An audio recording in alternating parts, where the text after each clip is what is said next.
it's Don from Corn Picker Country, and we came up to the Octagon Barn today. We're gonna check some stuff out, take a look. There's a lot to see. Stick around, I think it's gonna be fun and you're probably gonna enjoy it.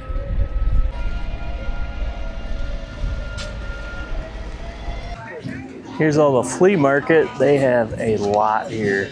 I'm not even recording everything that they have. They have so much here to check out and see at the Octagon Barn.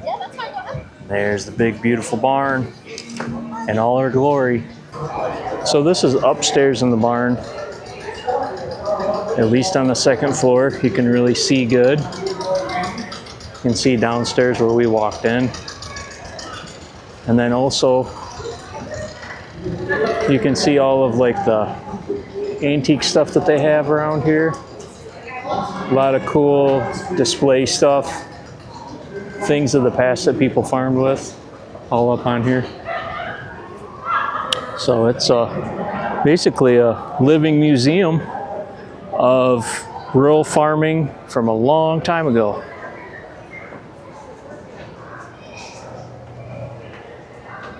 A lot of interesting stuff up here. That little building there is put on by the Thumb Electric Cooperative. It just kind of illustrates electricity in rural Michigan early on. Back in the barn, what are these little guys? Do you know? Are they lambs? That's a sheep. That's a sheep? All right. Looks like they're tearing this up. What are they doing? Oh, they're eating. He's a hungry little guy. That's cool. Got some goats over here. Hey, dude. What's up, man? I don't have any food for you. Yeah, he's hungry. Pretty peaceful. Get him. Get him. We even got a donkey here. He's just chilling. Probably thinking about food.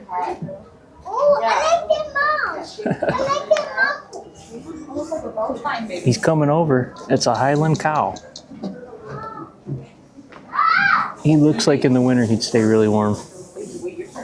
Look at that. Cool. And this one's name is Sheena.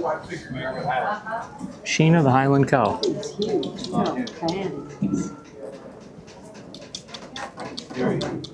Right here, buddy. Come up. Maybe not. I don't think so. Oh, that was on cue right there.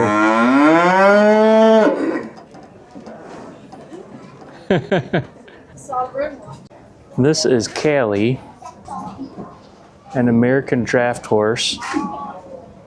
Really cool. This thing is huge. And it says that she's rare. Oh, she's something special here in the barn.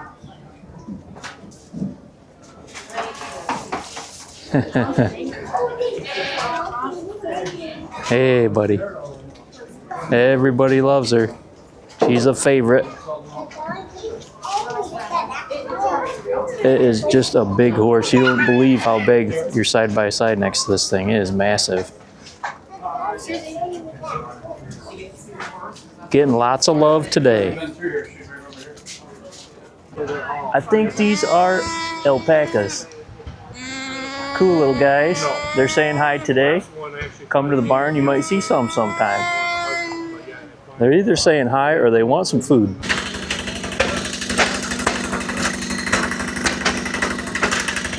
A lot of flea market over by the barn. It is pretty awesome. And then there's a section over here with old tractors, believe it or not. A lot of them.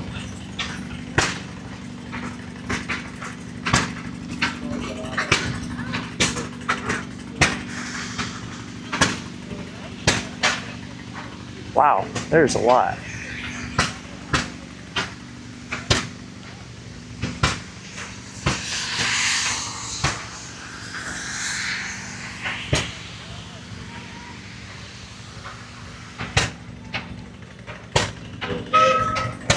A lot of orange, a lot of green.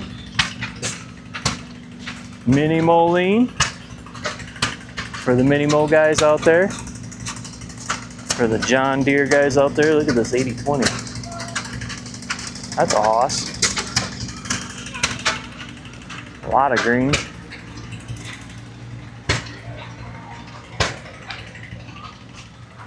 Mini Mo.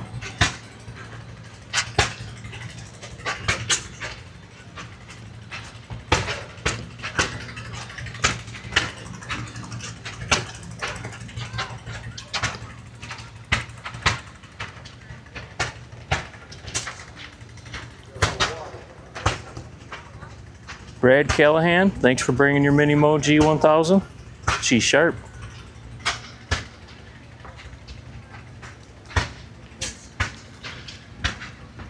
Nice looking case, wow.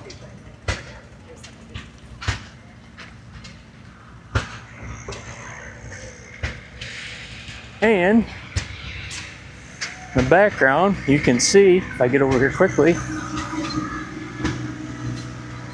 they've got the lawnmower barrel ride for the kids. I think there's a whole lineup place for that. You can come over and check that out.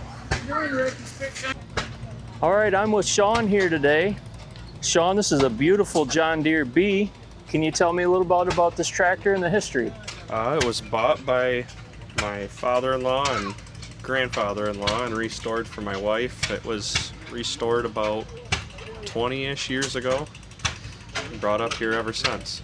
Beautiful. Runs great? For the most part. Yeah? Yeah.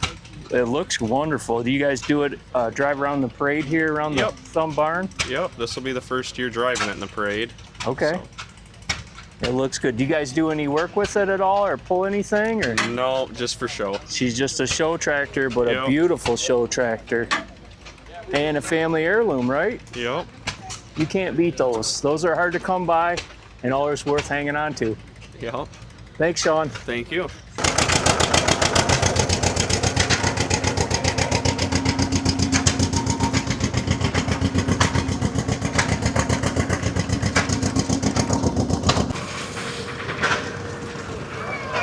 Got some steam power here. Wonderful steam power. Yeah, pretty awesome.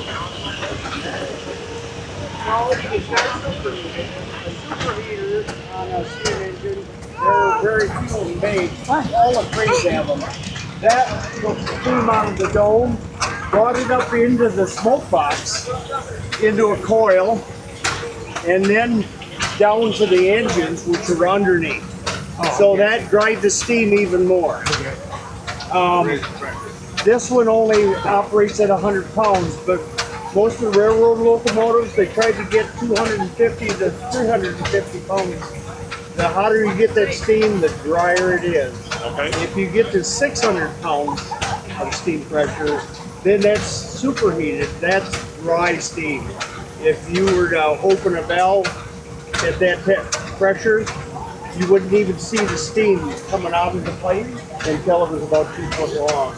Then it'll vaporize. Okay, it'll vaporize. It's just clear. If you were to run your fingers through there, you wouldn't have them by the time you got to the stove. It would cut them off. I get burned on this thing. This is Buffy. That's the owner there. Great guy. Got to meet him a couple weekends ago. Might do an interview with him at some point. Be really fun.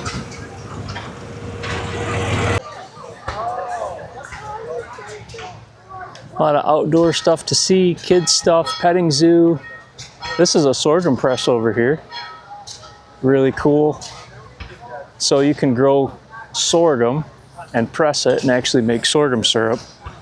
And this little building right here, even though it says, well, it does say Sugar Shack, not Maple Shack. It's set up as a sorghum press, still operation where they're cooking down sorghum. I think there's usually just water in here, but we'll just check it out really quick. Take a look at some of these other buildings. The Octagon Barn Show is like a working show, so there's always something to see. All right, Mark, good to see you. This is the Maple Sugar Shack, which is really the sorghum shack, right? The sorghum shack here for fall family days. At the Fall Family Days. Yes, but in the spring we do school tours here and we do maple syrup here. Do you actually cook maple syrup down or just show? No, we just show, we're just steaming water. Okay. Yeah. Wow. But you've got the sorghum press set up out there. Now, is that your That's right. horse out there? No, that belongs to Mrs. Bob DeLong. Okay. And they bring the horse over and Yeah. they'll turn that press and, They'll turn the and press. crush the sorghum. We grow the sorghum here on the grounds. Right here Yeah, grown. Yeah. Okay. Yeah. And you guys are selling it over here? Yeah, we're selling it. Wow. Selling it in the caramel corn. And the caramel corn. Awesome. Awesome. And so you guys have a bunch of antique, probably some of it maple syrup stuff, right? Yeah, all antique syrups equipment. All antique stuff. Really cool looking stuff. This is the old Whipple, and you can carry sap in the pail. So that's pretty cool. And then this is the sugaring pan, and they just got water in here. You can see it evaporating just as a demonstration. And here, if you come over here, you can get some fresh sorghum. That's right, yeah. Now, what sorghum tastes like compared to maple syrup? Well, you'll have to take a taste for yourself, but I think it tastes like molasses. It has Like molasses? taste to it, yeah. It's a heavy syrup? Yeah, real heavy syrup, yeah. Okay. And what would most people put sorghum on? Baked beans or make a good molasses cookie or, Oh, yeah. yeah. Is this more of like a Midwest thing for sorghum? Yeah, it is. Southern states wouldn't do that? Southern Kentucky, Tennessee, down there, they make it. But we acquired a sorghum press here several years ago, so we just do it for the show here. Yeah. Awesome. Well, thanks so much for telling us about the Sorghum Shack. And you're a long lifetime maple syrup producer, Yes, right? I am. Yes, I am. How many years you been doing it, Mark? All my life. All your life? Yeah.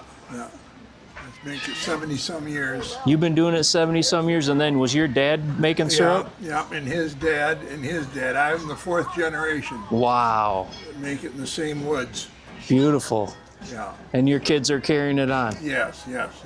Can't be any better. No, Thanks for sharing, Mark. Appreciate it. you're welcome, Don. We'll see ya. So this is the sorghum syrup. You can see it's packaged for the Thumb Octagon Barn during this time, and that's sorghum. It is really dark, and looks like it's a slow mover in there, but really good. That's where the sugar's at. So that is sorghum. So this is the cider mill. Really cool. I love the old buildings. So these buildings are all constructed out of rough sawn lumber, and it's done right here on the property. There's actually a sawmill that they run on the other end.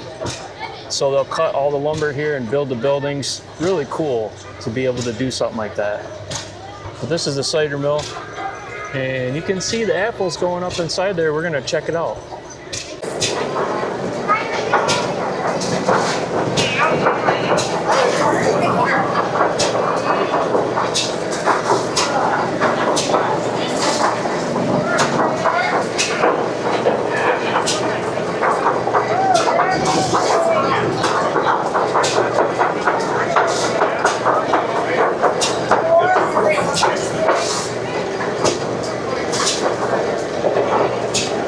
This is fun.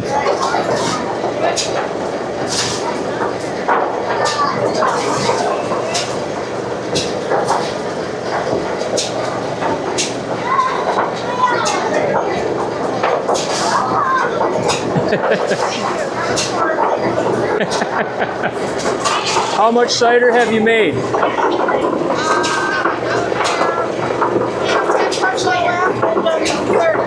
30. Wow. Okay. And it's going up right now.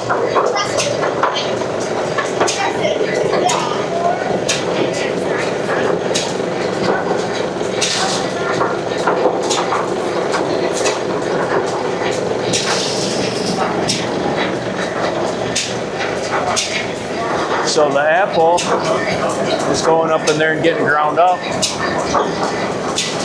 And ooh, there's a lot of hornets around here.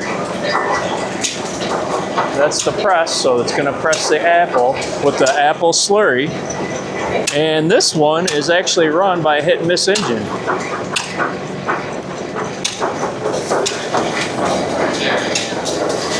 I guess I was wrong, that one wasn't running. It looks like this one is electric. It's got a jack shaft there. And it's running across here, running the grinder and the press.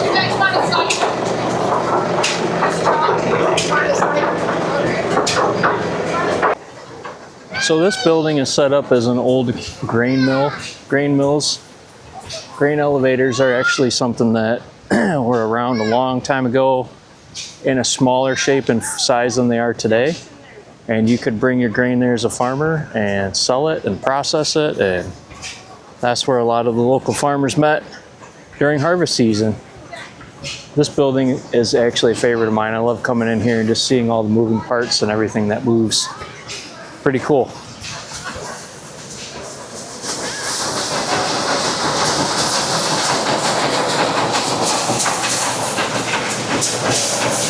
So all of the grain back then, you could buy it in a sack.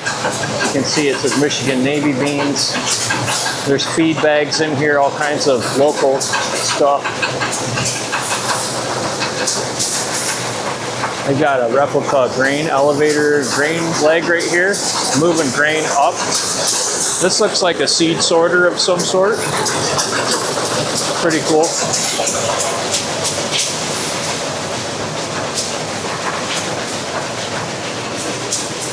There's another jack shaft up there for running equipment.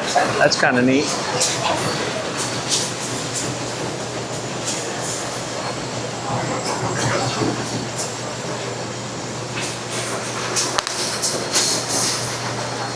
It says it's a bean sorter. You got to keep your beans sorted, you know. Look at that up there. That is super cool. Another bean sorter there. This room here is just mainly like advertising of things of past. Really cool.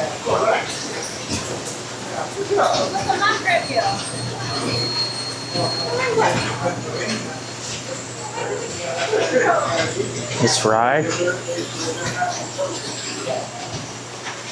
Kind of come over here and see all the food products. Local grain food products like Kellogg, cereal, cornflakes, Quaker oats. Oops. This is a one-room schoolhouse at the Octagon Barn here. Somebody's ringing the bell. School is in session.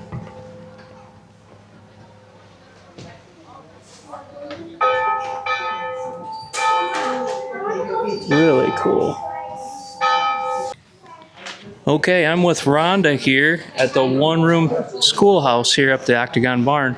Can you share a couple things about this building, where it came from? And Sure. This building was a working school. It was out on Gettle Road near Sebring. It closed in 1947. okay, It was originally moved into a park in Sebring by the Rotary Club to be made into a museum, but that didn't pan out. And in 2005, the building was moved here to the Octagon Barn grounds and opened the one-room school as part of the attractions here. so what grades would have went to school here? Probably kindergarten through 8th grade. Okay, Would have so been the end of kindergarten it. through 8th grade, yep. That is awesome. What else can you tell us about, like, if I were to go to school here in 5th grade, I would bring a packed lunch with me, and Sure. what things would we cover in school? You would cover all the basics, the 3 R's, reading, writing, arithmetic, what you need to know as to be a functioning adult, and, Okay. carry on a job or whatever. Yep. That's the most important things you need to be able to do is read and do some basic math. Yeah. So, there's no cafeteria, so you would have brought your own lunch. No indoor plumbing. There was an outhouse. Okay.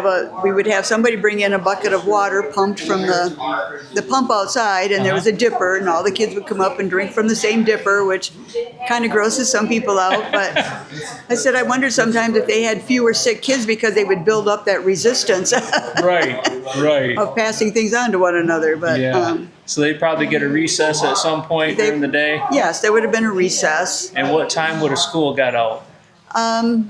Probably school kind of went from like 9 o'clock because they had to do morning chores, and they would have been out by 3 or 4. 3 or Again, 4. You know, these were farm kids, so they were needed at home.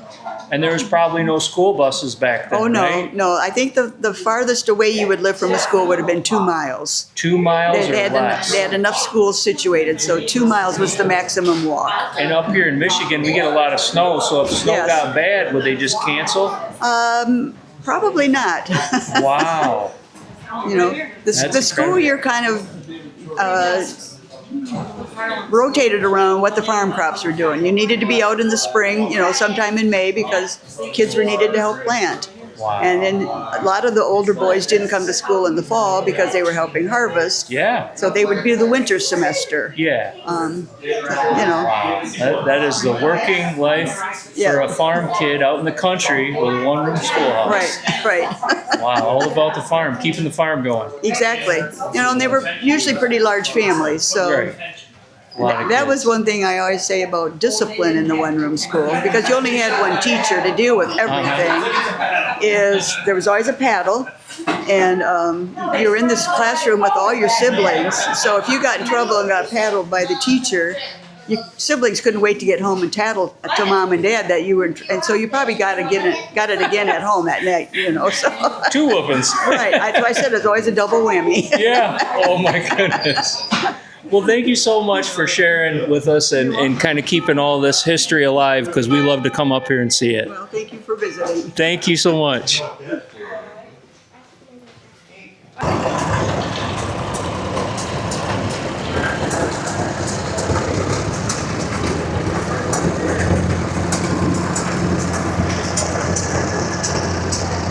Tractor parade at the barn.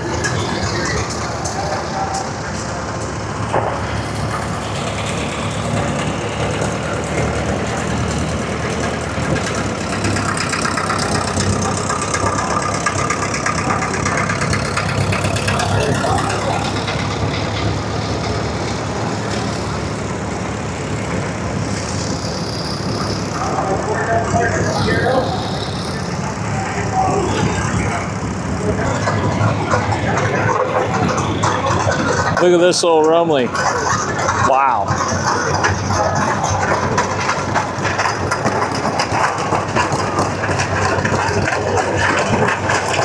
You'll never get a flat tire on that thing.